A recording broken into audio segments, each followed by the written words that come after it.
I don't care. If the sheriff was here, he'd say a rose between two thorns. Welcome to this week's show here at Tom Bob Outdoors, Friends in Wild Places. We have a fantastic show for you this week. The Pennsylvania Game Commission is sharing some footage and a presentation of the reintroduction of elk here in our state of Pennsylvania. It's a great presentation. We're just flattered to have them as a partner here, and we're going to join up a little bit later in the show with Raleigh, and he's going to talk about the past as the biologist that he's been around the area for a number of years, and he's legendary in these parts. And then we got Jeremy Banfield over here to my right, and he's going to go ahead and pick up where Raleigh's left off. But we're also going to talk today about the Visitor Center in Kika and what they're doing for the future of elk country here in Pennsylvania. Stay with us. We'll be right back with Friends in Wild Places.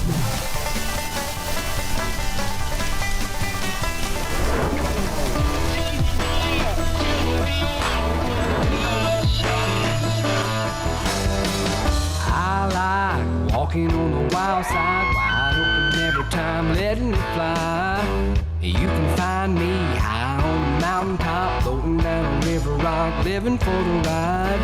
If you really want room to run, I'll show you where to get it done. Step off the back porch, jump across the fence, don't let the barbed wire catch you in the pants. I'll be waiting in the bottom by the Tom Bob Creek. Come on, take a walk on the wild side.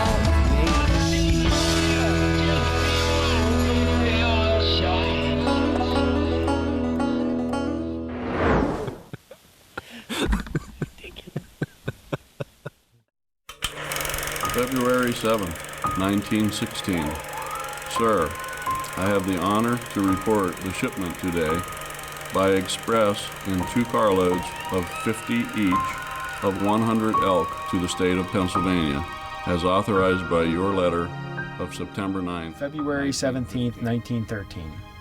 Dear Colonel Brett, the 50 elk captured under your supervision in Yellowstone Park for the State Forest Reserve of Pennsylvania arrived in good shape a couple of weeks ago. They are now under fence in a small enclosure and are being fed until conditions are suitable to turn them loose in late spring.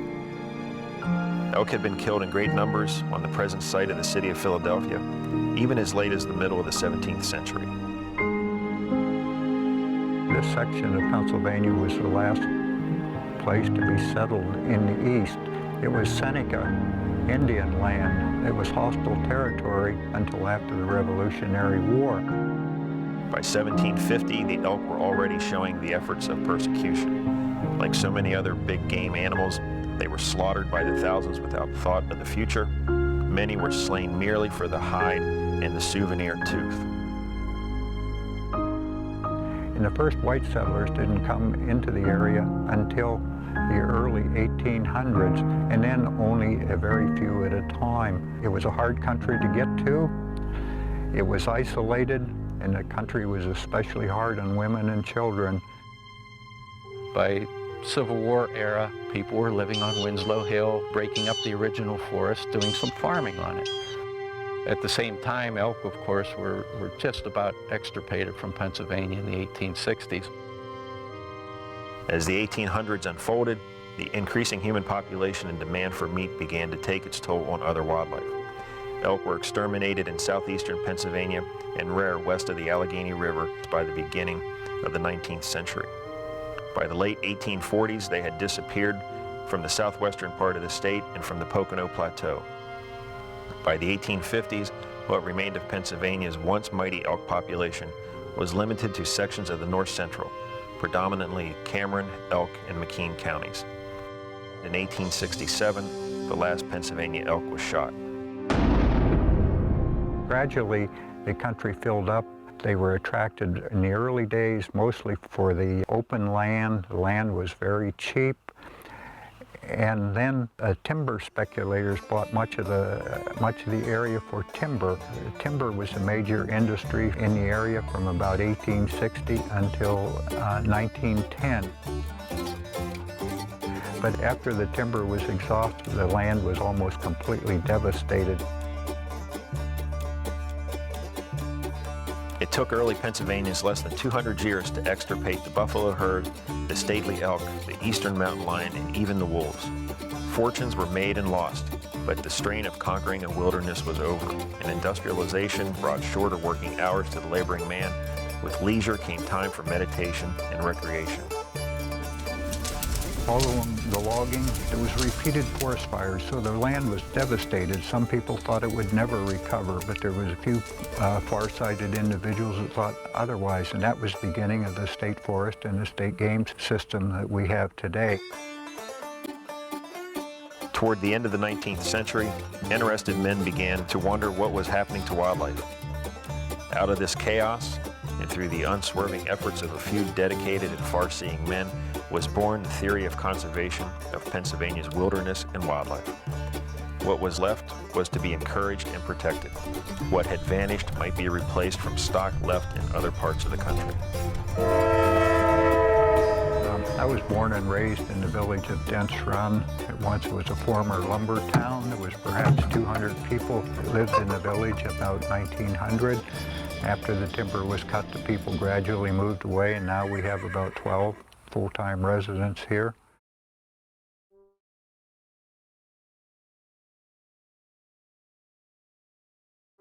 Coincidental with the desire to restore Pennsylvania's lost wildlife, a crisis arose among the enormous elk herds which thronged Jackson Hole, Wyoming. During the winters of 1909 through 1911, terrific losses were caused by starvation, and the federal government, in an effort to alleviate the situation, decided to dispose of some of the live animals. The winter of 1911-1912 was the beginning of all shipping and restocking with elk taken from Yellowstone Park.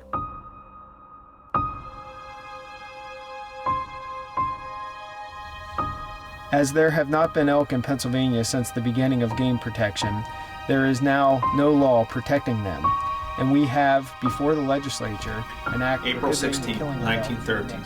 Dear Dr. Penrose, it would be interesting to know if they have thrived in their new environment, if they have proven a nuisance, loss or increase, whether any have apparently attempted to return to their native country, and any other information. Very truly yours, Lloyd M. Brett, Lieutenant Colonel, 1st Cavalry, Acting Superintendent. If they thrive, we probably shall attempt to introduce more next winter. September 9th, 1915. Sir, I enclose herewith copy of a letter granting authority to the Board of Game Commissioners of Pennsylvania to secure 100 elk from the Yellowstone National Park. Respectfully, Bo Sweeney, Assistant Secretary. September 13th, 1915. My dear Colonel Brett, the Game Commission of Pennsylvania has received permission from the Department of the Interior to capture 100 elk in Yellowstone National Park. I have written to Mr. Howard Eaton of Wolf, Wyoming, who attended to the capture and transportation of elk for Pennsylvania 3 years ago, asking him to look after the matter at this time. Sincerely yours, Charles B. Penrose.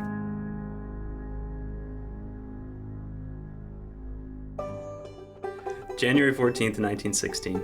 If Hop can arrange to the use of Anderson's corrals, after Anderson has filled his orders, it strikes me that the Pennsylvania elk could be gathered in a night or two and save all rough ground in hauling. Yours truly, Howard Eaton. February 5th, 1916.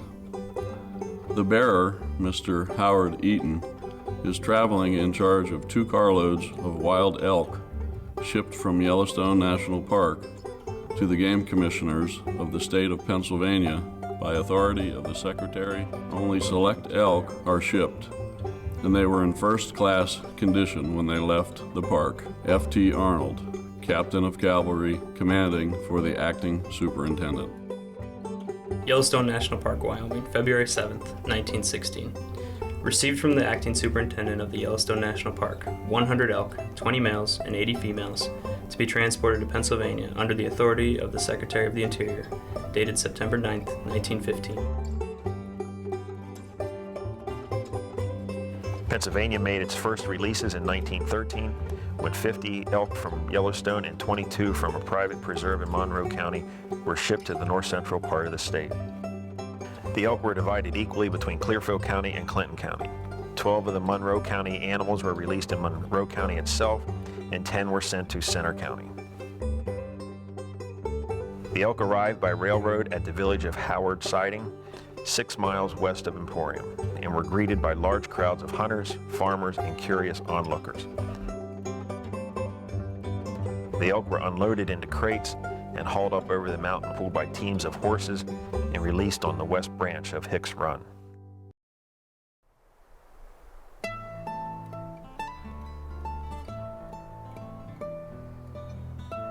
One of the most interesting questions, to me at least, is why did the elk survive here and no other area of the state? They were released in at least 10 different counties, but this is the only place that they managed to survive. There were elk in Clinton County, Potter County, Clearfield County, and other counties, but at least a few animals remained in those areas until about 1930, but this area here was the only place that it survived. There were extensive stands of aspen that came in as a result of the repeated fires after the logging days. This was probably ideal habitat for the elk, and again, it was public land or would soon be either state forest or state game land, so that offered a certain measure of protection to the animals.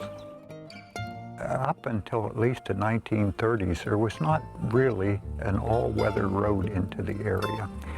And so the roads were all dirt and unpaved, so when you wanted to come here hunting or for fishing or any other purpose, generally you come by railroad, really.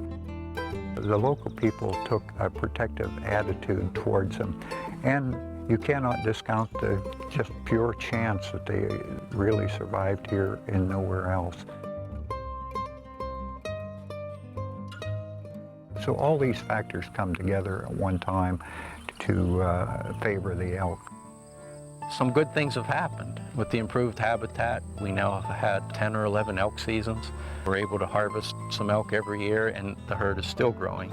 So proper mixture of forest age classes out there is really important for elk and all the species of wildlife we're dealing with. There's no set goal for a certain number. If we end up with over 1,000 elk in this part of Pennsylvania and the conflicts remain low and we can have a hunting season, then that's the number we'll go with. Interesting, there were very few elk on Winslow Hill in the early days. They were mostly confined back into the more remote areas of state forest and state game lands. It's pure speculation, but I believe there were probably no more than 24 elk alive in Pennsylvania during a short period in the 1930s. That seems hard to believe today. Now we have more than 900 elk scattered out over 700 or 800 square miles.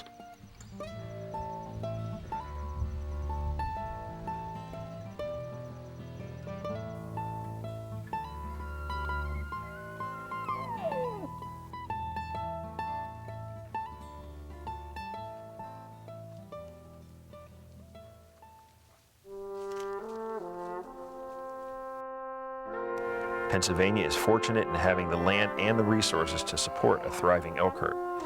This is due largely to vision and foresight of a few dedicated individuals who for more than 100 years saw the need to protect and preserve what was left of our open land and wildlands.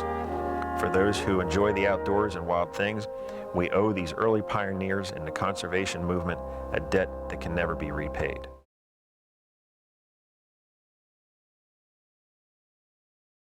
Well, welcome back to Tom Bob Outdoors. With me right now is Raleigh Kogan. As I mentioned earlier in the show, Raleigh is legendary around here with his biology with the elk. Raleigh, catch us up to speed on present-day elk and where we're at here in Pennsylvania with the elk herd. Well, it's come an awful long way. The viewers just got to see a 100th anniversary celebration in our state, and you know, to come from where we were to where we are today, it's been pretty phenomenal, actually. Today we've got a herd that numbers close to 900 elk. We've got them spread out over parts of 5 or 6 different counties. We've got conservation groups involved in habitat stewardship. We've got the Keystone Elk Country Alliance, a Pennsylvania-based nonprofit group.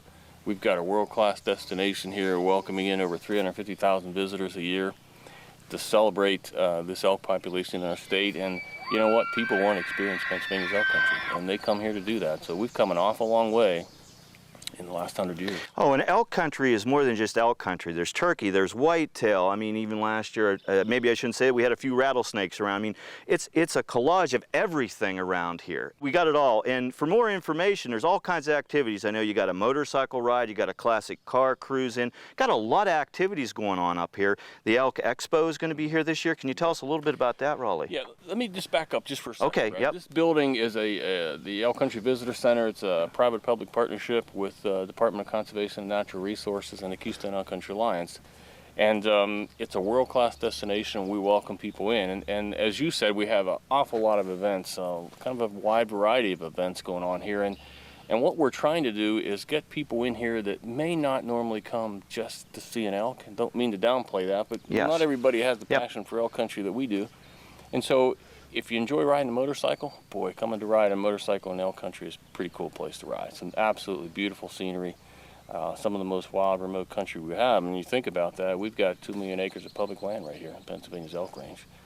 And if you go back, I mean, to me, and Jeremy can talk about this some, but to me, that's probably the most important factor as to why we even have elk in our state today, was because of that public land base. Without that public land base, I'm not sure we'd still have elk in our state today. So Pennsylvania's Elk Country, come here, ride a motorcycle, see some beautiful country, support Pennsylvania's elk programs. Come here for the annual Elk Expo, which is a celebration of this resource. We get people coming from all over Pennsylvania and neighboring states because they want to come in to elk country. They want to experience what we experience every day. We're kind of spoiled coming here to this place every day. I mean, as you said, we get to see elk just about every day. We get to see a lot of other animals that live in Pennsylvania's elk country.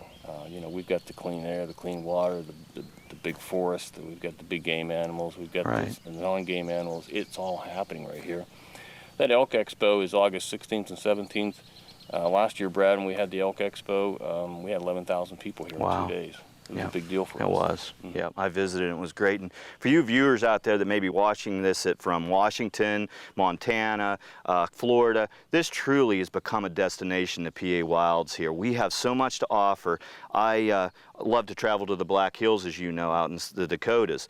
And there's no difference in this. The land base that you talk about, it's broad. There's more than just elk here. There's a lot to do. In fact, this is spring gobbler season, and we're all three pretty much avid spring gobbler hunters. So once in a while you'll hear a gobbler firing up. But if you're watching, make this a destination. It is really neat to come and see what's happening back here in Pennsylvania.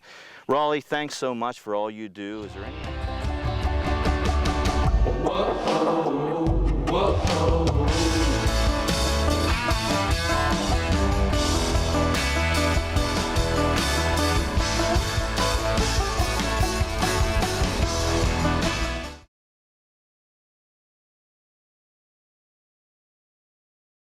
Well, Jeremy, it's a pleasure to have you on the show here at Friends in Wild Places. Jeremy, educate us on where we're going in the future with the elk and who you are and a little bit about what you're planning on doing here in elk country. All right, well, thanks for having me, Brad. You bet. You know, I'm originally from Western New York. I did 4 years in the U.S. Coast Guard. That took me from Alaska to Virginia to Michigan. I got my undergraduate degree in Fisheries and Wildlife Management from Michigan State University. You can boo if you want. From there, I went to the University of Alberta, and I did a master's in ecology there, and then I got a job in Montana with Montana Fish, Wildlife, and Parks as a biologist there for about a year, and then I ended up taking this job here in Pennsylvania as the elk biologist. Well, I hear a lot of great things about you. I know your partners we filmed with last week with the Game Commission said nothing but kudos about you, and I can't wait to see what the future has. I know we talked a lot about the hunting last week, and we didn't have a lot in this presentation about the hunting, but tell us a little bit about the future of hunting here in Pennsylvania. Yeah, so, you know, the modern day elk hunt in Pennsylvania started in 2001, when we first had our first hunt. It's carried through on every year since then up to 2013. Number of tags has varied annually. Last year was 86. This coming year is going to be 108. It's going to be the most tags we've had since starting hunting in 2001. And we've got the population to support that, though. You know, every year the elk population increases. It's between 900 and 1,000 animals now. And every year, you know, those hunters, they continue to take just trophy class bulls out of this population. It's really a spectacular thing. What's some of the activities you're doing right now with the elk here in Pennsylvania? We've got an active research program going on. You know, in the next 2 to 3 years, we'll be looking at cow elk pregnancy rates and cow elk health along with that. There's always a continuing program in terms of looking at elk-related habitat and habitat usage out there on the landscape. We always use that information to kind of continue to better our habitat improvement programs. Okay, and also I'm privy to some information about we're going to do maybe some video work with tag a cow and have a camera on it. Can you tell us a little bit about that? Yeah, that's right. So there's a new collar out there now that actually it's like a critter cam basically. It's got a camera built into the collar itself. It turns on whenever you want it to. You can program it for any kind of different schedule that you want, but it'll turn on, take some video footage, and then shut back off. And then after that collar falls off, we can get that video footage back. So that'll be a tremendous resource in terms of seeing exactly what that elk sees while she's out there on the landscape in terms of interacting with other elk, what she's consuming in terms of forage, and potentially some interaction with her calf as well if she has one. Great, and we're so fortunate to be working with you guys. We're going to capture some of that footage as it goes along with you guys. And again, we just appreciate the partnership we have with the Game Commission and with the Alliance here. I know it's truly a conservation partners together working to make this work. And I know Raleigh had a lot to do with helping with that camera coming in, so we really want to do a good job. Well, that about does it for this week. Raleigh, thanks for having us over. Pleasure. Man, we learned a lot. Jeremy, it's great to meet you. Good luck in the future. Thank you. Thanks for watching Friends in Wild Places. We want to thank all our partners, and also we want to thank the Pennsylvania Game Commission for sharing this outstanding presentation today with you. On behalf of the whole staff at Tom Bob Outdoors, thanks for watching, and join us next time right here on Friends in Wild Places.